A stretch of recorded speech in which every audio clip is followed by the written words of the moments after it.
بہار قرآن lecture number 18۔ اعوذ باللہ من الشیطان الرجیم، بسم اللہ الرحمن الرحیم، الحمد للہ والصلاة علی اہلہا، اللہم صلی علی محمد و آل محمد وعجل فرجہم۔ ماہ مبارک رمضان کی 18 تاریخ کی مناسبت سے پارہ نمبر 18 کے 5 نکات کو بیان کیا جائے گا کہ معرفت کے حوالے سے ہم کیا درس ان آیات سے حاصل کر سکتے ہیں۔ شبہ قدر اور ایام عزا کی دہلیز پر ہم کھڑے ہیں۔ پروردگار سے دعا گو ہیں کہ ہمیں صحیح استفادہ کرنے کی توفیق عطا فرمائے۔ سب سے پہلا نقطہ جس کا انتخاب کیا وہ خواہشات سے متعلق ہے، ہوا و ہوس سے متعلق ہے کہ ان خواہشوں اور ہوائے نفسانی اور ہوا و ہوس کا غلبہ اگر ہو جائے تو یہ آسمان و زمین کو برباد کر سکتی ہیں۔ سورہ مبارکہ مومنون کی آیت نمبر 71 میں پروردگار کا ارشاد ہوتا ہے کہ اگر حق ان کی خواہشات کا اتباع کر لیتا تو آسمان و زمین اور ان کے مابین جو کچھ بھی ہے سب برباد ہو جاتا۔ یہ خواہشیں ایسی چیزیں ہیں کہ ان کی پیروی کرنے سے یہ سب کچھ برباد ہو سکتا ہے، اور کبھی حق کسی کی خواہشوں کے پیچھے نہیں چلتا۔ اہل مغرب اور یہ جو آج کی دنیا ہے یہ بالکل اس کے برعکس ہے، اپنی خواہشوں کو معیار قرار دیا ہے جتنی بھی اقدار ہیں ان کا، اور جدھر خواہش لے کر جاتی ہے ادھر دوڑے چلے جا رہے ہیں، جبکہ حقیقت ایسی ہے کہ یہ خواہشیں برباد کر کے رکھ دینے والی چیزیں ہیں۔ آیات کی روشنی میں خواہشوں کی پیروی کے کچھ نتائج بتائے گئے ہیں۔ مثلاً بتایا گیا ہے کہ یہ خواہشیں کبھی سیر نہیں ہونے دیتی۔ ایک خواہش پوری ہوتی ہے تو اس سے اگلی خواہش جنم لے لیتی ہے۔ ایک چیز انسان حاصل کرتا ہے تو اس سے اگلی چیز کی خواہش انسان کے اندر پیدا ہو جاتی ہے، اور یہ سلسلہ کہیں رکتا نہیں ہے۔ اسی طرح سے جب یہ خواہشیں انسان کے اندر جنم لیتی ہیں تو ایمان کو اپنے لیے رکاوٹ سمجھتی ہیں۔ اب اگر یہ خواہشیں غالب آ جائیں انسان کے اوپر تو انسان ایمان کو ایک سائیڈ پہ رکھ دیتا ہے اور اپنی خواہشوں کا رستہ صاف کر لیتا ہے۔ اسی طرح سے ہمیں یہ بتایا گیا قرآن مجید میں کہ یہ خواہشیں انسان کی گمراہی کا سبب ہیں۔ جب صحیح رستے پر نہیں لے کر جائیں گی تو صحیح رستے کے علاوہ جتنے رستے ہیں وہ سب گمراہی کے رستے ہیں، تو یہ خواہشیں بڑی آسانی سے انسان کو گمراہ کر دیتی ہیں۔ اور اسی طرح سے قرآن مجید میں ہمیں یہ رہنمائی ملتی ہے کہ عدالت کے اجراء میں رکاوٹ بنتی ہیں یہ خواہشات۔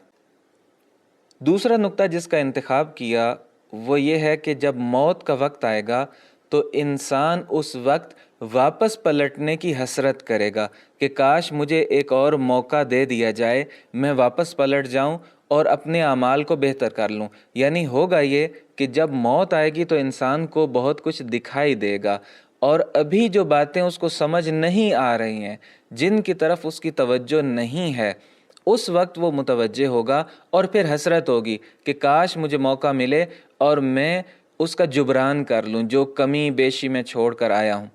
سورہ مبارکہ مومنون کی آیات 99 اور 100 میں اس طرح سے ارشاد ہوتا ہے کہ حتی اذا جاء احدہم الموت قال رب ارجعون، کہ جب اس کو موت آئے گی تو وہ کہے گا کہ پروردگارہ مجھے واپس جانے دے، مجھے واپس پلٹا دے۔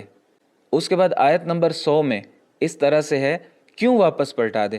لعلی اعمل صالحا فیما ترکت، کہ شاید میں اب کوئی نیک عمل انجام دے دوں، جو کام پہلے کر لینے چاہیے تھے اور نہیں کیے، تو اب میں دوبارہ جانا چاہتا ہوں کہ ان اعمال کو انجام دوں۔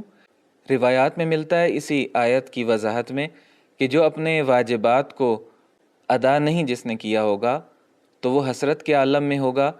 حضرت امام زین العابدین علیہ السلام رہنمائی فرماتے ہیں جب مولا زاہدوں کی علامتیں بیان کر رہے ہیں کہ زاہد کون ہوتے ہیں، جو دنیا طلبوں سے فاصلہ رکھ لیتے ہیں، دنیا کی خوبصورتیوں کے پیچھے نہیں دوڑتے، آخرت کے ثواب کے پیچھے دوڑتے ہیں، موت کے لیے تیار رہتے ہیں، تو اس جگہ مولا ایک فارمولہ بتاتے ہیں، ایک طریقہ بتاتے ہیں کہ اس پر عمل کر لو۔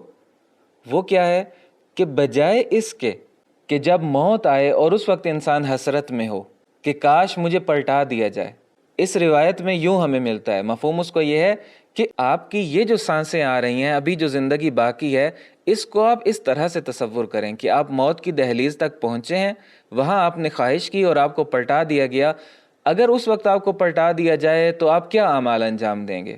ظاہر ہے کہ تیاری کریں گے۔ تو آپ یہی تصور کریں کہ آپ کو ایک مرتبہ پلٹایا گیا ہے، تاکہ اپنے اعمال کو بہتر کر لیں اور بہتر تیاری کے ساتھ اگلے سفر کے لیے آمادہ ہو جائیں۔ تیسرا نقطہ یہ ہے کہ برائی کا چرچا کرنا، برائی کی اشاعت کرنا، برائی کو اور بے حیائی کو پھیلانا دنیا اور آخرت کے گھاٹے کا سبب ہے، اور عذاب علیم اور دردناک عذاب ایسے شخص کو ملے گا۔ ارشاد ہوتا ہے کہ ان الذین یحبون ان تشیع الفاحشہ، سورہ مبارکہ نور کی 19 نمبر آیت میں، کہ جو لوگ یہ چاہتے ہیں کہ صاحبان ایمان میں بدکاری کا چرچا پھیل جائے، بے حیائی کی باتوں کی اشاعت ہو جائے، ان کے لیے بڑا دردناک عذاب ہے۔ روایات میں جہاں بتایا گیا کہ اس کے کیا مصادیق ہیں اس آیت کے، تشیع فاحشہ یعنی ایک برائی، ایک بے حیائی، ایک فاحشہ چیز کا اعلان کرنا، چرچا کرنا، اشاعت کرنا، اس کو پھیلانا، دوسروں کو بتانا، یہ کتنا بڑا گناہ ہے اور کتنے بڑے اور کتنے زیادہ نقصانات ہیں اس چیز کے۔ حضرت امام جعفر صادق علیہ الصلوۃ والسلام نے فرمایا کہ اشاعہ فحشہ یعنی یہ برائیوں کا جو چرچا کرنا ہے، اس کے مختلف مصادیق ہو سکتے ہیں۔ مولا فرماتے ہیں کہ اس کا ایک مصداق یہ ہے کہ کسی مومن کے اندر کوئی عیب، کوئی برائی، کوئی بدی انسان دیکھے اور دوسروں کو بتا دے اس کے بارے میں۔ اب یہیں سے دیکھ لیجئے کہ ہمارے ہاں آج کل یہ جو سوشل میڈیا کی دنیا ہے، لوگوں کے ہاتھ میں بالکل ایسا اختیار ہے کہ جو چیز چاہیں وہ آگے فارورڈ کر سکتے ہیں، بھیج سکتے ہیں دوسروں کو۔ بالکل انسان عذاب علیم کے بالکل دہانے پر کھڑا ہے۔ اگر کوئی میسج، اگر کوئی بات مومنین کے بارے میں، کسی اہل ایمان کے بارے میں آئی اور بغیر سوچے سمجھے آگے بھیج دی، تو یہ تشیع فاحشہ کا آج کے زمانے کا مصداق ہے، جبکہ ہمیں اسلامی تعلیمات اس کے بالکل برعکس ملتی ہیں۔ اگر کسی میں کوئی برائی نہ ہو اور انسان اس برائی کو پھیلا رہا ہو تو یہ تہمت ہے، یہ تو بہت بڑا گناہ ہے۔ حتیٰ کہ اگر برائی ہو، انسان اپنی آنکھوں سے دیکھ بھی لے کہ اس مومن میں یہ برائی ہے، تب بھی اس بات کو چھپانے کا حکم دیا گیا ہے۔ نہ یہ کہ انسان مزے سے آگے بتاتا رہے، محفلیں سجائی جائیں، واٹس ایپ پہ اور مختلف جگہوں پر میسیجز پھیلا دیے جائیں اور فیس بک پہ۔ یہ طریقہ اسلامی طریقہ نہیں ہے، یہ طریقہ ایمانی طریقہ نہیں ہے، یہ طریقہ تعلیمات اہل بیت میں نہیں ملتا۔ حضرت امام موسیٰ کاظم علیہ السلام کا ارشاد ہوتا ہے، فرماتے ہیں کہ اگر تم خود بھی اپنے کسی دینی بھائی میں اپنی آنکھوں سے کوئی برائی دیکھ لو، تب بھی چشم پوشی کرو، آنکھیں بند کر لو، نہ بتاؤ کسی کو۔ اور ایک اور روایت میں ہمیں ملتا ہے کہ اگر 50 لوگ بھی تمہارے کسی مومن بھائی کے بارے میں آ کر یہ بتا دیں کہ اس نے فلاں کام کیا ہے، اس میں فلاں بے حیائی ہے، اس میں فلاں برائی پائی جاتی ہے، لیکن اگر وہ مومن بھائی، وہ دینی بھائی خود انکار کر دے اس کا، تو اس ایک کی بات مان لو، ان 50 لوگوں کی بات نہ مانو۔ یہ اسلامی تعلیمات ہے۔ اس کے بعد اگلا نقطہ ہے کہ نگاہوں پر کنٹرول اور پاک دامنی کا جو آپس میں رابطہ ہے، بڑا گہرا رابطہ ہے۔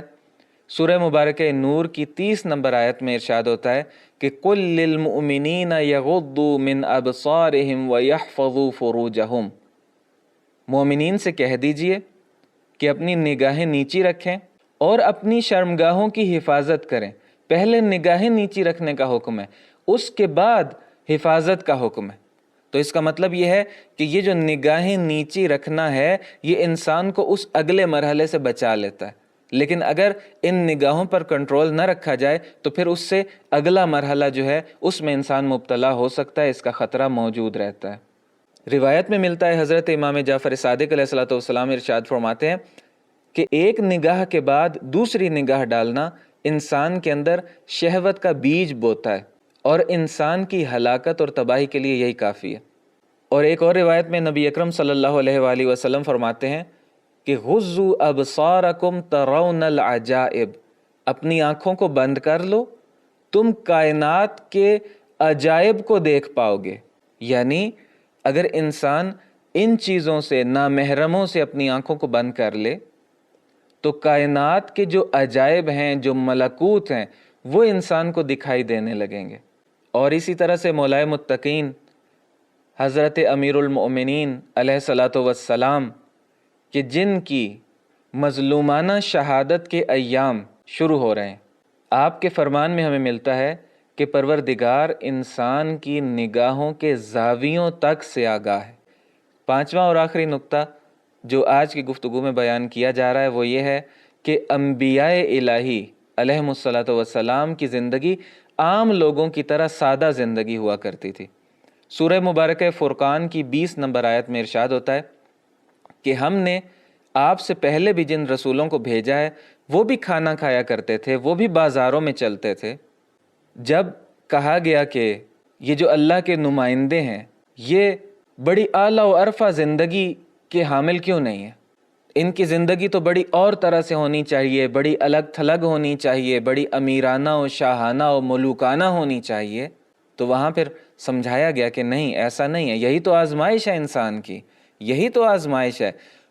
الگ تھلگ زندگی کے حامل کسی شخصیت کے پیچھے چلنا تو آسان ہے انسان کے لیے، لیکن انسان جب دیکھتا ہے کہ ایک ہمارے جیسا ہے ظاہری طور پر جس بازار میں ہم چل رہے ہیں وہ بھی وہیں چل رہا ہے، انہی دکانوں سے خریداری کر رہا ہے، ہم جو کھا رہے ہیں وہی کھا رہا ہے، ہم جو پہن رہے ہیں وہی پہن رہا ہے، اب اگر اس کو لیڈر مان لیا جائے، اب اگر اس کو اپنا بڑا مان لیا جائے، اب آنکھیں بند کر کے اس کی اتباع میں آ جانا، یہ آزمائش ہے انسانوں کی۔ پیغمبر گرامی اسلام صلی اللہ علیہ وآلہ وسلم کی زندگی بالکل سادہ زندگی تھی، اپنے زمانے کے عام لوگوں کی طرح۔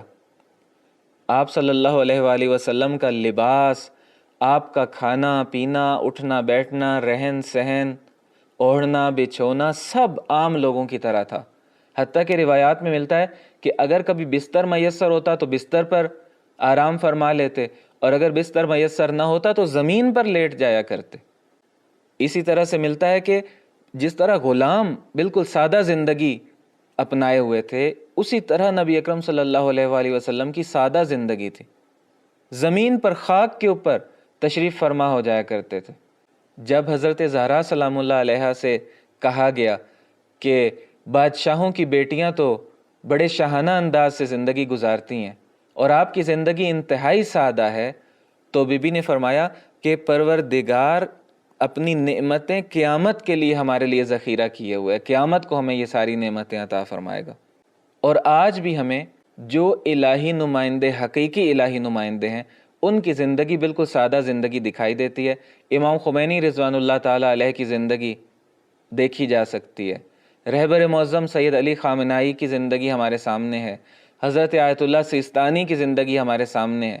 یہ بزرگان اور دیگر بزرگان جن کا نام ابھی نہیں لیا، علماء کرام، ان کی زندگی بڑی سادہ زندگی ہے، اور جو سادہ زندگی نہیں اپنائے گا اس کی بات میں تاثیر نہیں ہوگی، اور وہ اس طرح سے معاشرے میں مؤثر ثابت نہیں ہو سکتا۔ البتہ ایک جملہ یہاں پر ضروری ہے توجہ کے لیے کہ بعض دفعہ کچھ معروضی حالات ایسے ہوتے ہیں جس کی وجہ سے کچھ لوگوں کو کچھ چیزوں کا خیال رکھنا پڑتا ہے، ان کی مجبوری بن جاتا ہے، سیکیورٹی کے مسائل ہیں اور دیگر مسائل ہیں۔ تو اگر آپ کبھی کسی کو دیکھیں کسی اچھی گاڑی پر سوار ہو کر کوئی آ رہے ہیں یا جا رہے ہیں تو جلدی قضاوت نہ کر لیں، ان کے بارے میں جلدی فیصلہ نہ کر لیں۔ البتہ ان کو چاہیے کہ وہ سادہ زندگی اپنائیں، لیکن ہمیں نہیں چاہیے کہ ہم جلدی شخصیات کے بارے میں فیصلہ کرنا شروع کر دیں، چونکہ بعض معروضی حالات کی وجہ سے کچھ چیزیں اپنانا مجبوری بن جاتی ہے۔ پروردگار ہم سب کو سادہ زندگی گزارنے کی توفیق عطا فرمائے اور قرآنی تعلیمات کو اپنانے کی توفیق عطا فرمائے۔ والسلام علیکم ورحمۃ اللہ وبرکاتہ۔